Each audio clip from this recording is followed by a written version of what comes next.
میں نے آج تک نہیں دیکھا کہ کسی مردے کو سفید رنگ کے علاوہ کسی اور رنگ کا کفن دیا گیا ہو، کالے رنگ کا، نیلے رنگ کا، پیلے رنگ کا۔ حالانکہ شریعت میں جائز ہے، کوئی سیاہ رنگ کا کفن دے دے جائز ہے، نیلے رنگ کا کفن دے دے جائز ہے، لیکن حضور کا ایک فرمان کہ اپنی مسجدوں کو زینت سفید رنگ سے دو اور اپنے مردوں کا کفن سفید رنگ سے دو۔ سفید رنگ سے کفن دینا مستحب ہے، لیکن اگر کوئی اور رنگ سے کفن دے دے تو وہ بھی جائز ہے۔ لیکن ہم نے وفات کے موقع پر کبھی اس مستحب کو بھی ترک نہیں کیا، یعنی غم کا موقع ہو تو ہم مستحب بھی ترک نہیں کرتے، اور شادی کا موقع ہو تو صرف ایک نکاح رہ گیا ہے جو سنت کے مطابق، باقی ہماری پوری شادی کی رسوم و رواج جو ہیں وہ ساری شریعت سے متصادم ہو گئیں، اللہ ماشاء اللہ۔ باقی صرف نکاح رہ گیا، تو وہ بھی لوگ کہتے ہیں وہ پہلے جا کے مسجد میں کر آئیں تاکہ یہاں یہ تکلف بھی نہ ہو، اور وہاں پوری ہماری شادی کی تقریب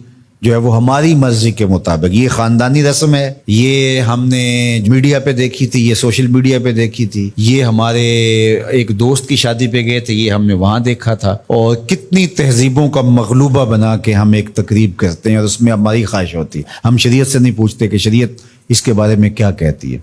تو کیا اسلام غموں کا مذہب ہے، دکھوں کا مذہب ہے؟ خوشی کے موقع پر آپ اسلام کو نہیں بلائیں گے؟ آپ مجھے غم کے موقع پہ آواز دیں، فوتگی کے موقع پہ آواز دیں، میں چلا آؤں، اور جب شادی ہو تو آپ مجھے کارڈ ہی نہ بھیجیں، تو میں کہوں گا کہ میرا آپ سے صرف یہی تعلق ہے۔ غم کا موقع ہو تو آپ شریعت کے مستحب کا بھی خیال رکھیں، اور شادی کا موقع ہو تو آپ شریعت کی پرواہ نہ کریں۔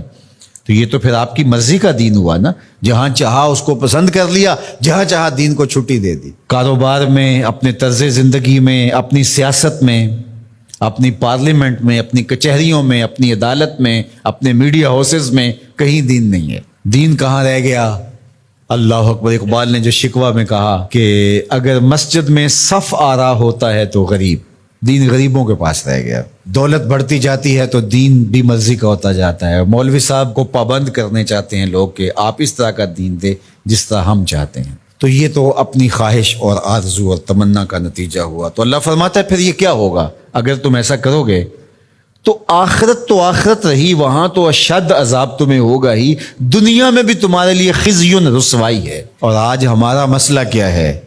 آج ہم نہ دنیا دار ہیں نہ دین دار ہیں۔ کافر تو سیدھے سیدھے کافر ہیں اور اپنا ان کا نظام ہے اور اس نظام کے مطابق چل رہے ہیں، اور ہم کیا ہیں؟ ہم رادے بٹیر اور رادے تیتر۔ کبھی ہم کہتے ہیں ہم مسلمان ہیں اور کبھی کہتے ہیں نہیں ہم جدید تہذیب کے نمونے ہیں، اور ہم اس صورت کے اندر اپنے آپ کو دکھانا پیش کر رہے ہوتے ہیں۔ تو ہماری شکلیں روز بدلتی رہتی ہیں۔ مسجد میں آتے ہیں تو ہم ٹوپی پہن لیتے ہیں، اور پھر ہم ٹوپی بھی وہیں چھوڑ جاتے ہیں، اور میں کہتا ہوں نماز بھی وہیں چھوڑ جاتے ہیں۔ جب دکان پہ بیٹھے ہوتے ہیں تو اس وقت ہم نمازی نہیں ہوتے، بلکہ ہم حج اور احرام بھی وہیں چھوڑ آتے ہیں، اور ہم یہاں اور طرح کے مسلمان ہوتے ہیں، حج پہ اور طرح کے مسلمان ہوتے ہیں، اعتکاف میں اور طرح کے مسلمان ہوتے ہیں، اور ہم باہر اور طرح کے مسلمان۔ حالانکہ یہ ساری تربیت ہے ہماری عملی زندگی میں اس کا اثر پیدا ہو۔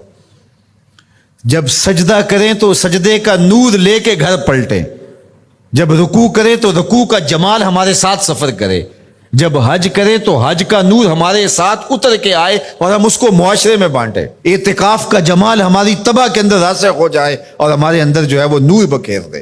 تو مسلمان کا دین اور دنیا الگ چیز نہیں ہے، مسلمان کا دین اور دنیا ایک ہی چیز ہے، اور وہ اکٹھے چلتے ہیں، اور ان کو جدا کریں گے تو پھر چنگیزی کے علاوہ کچھ باقی نہیں رہے گا۔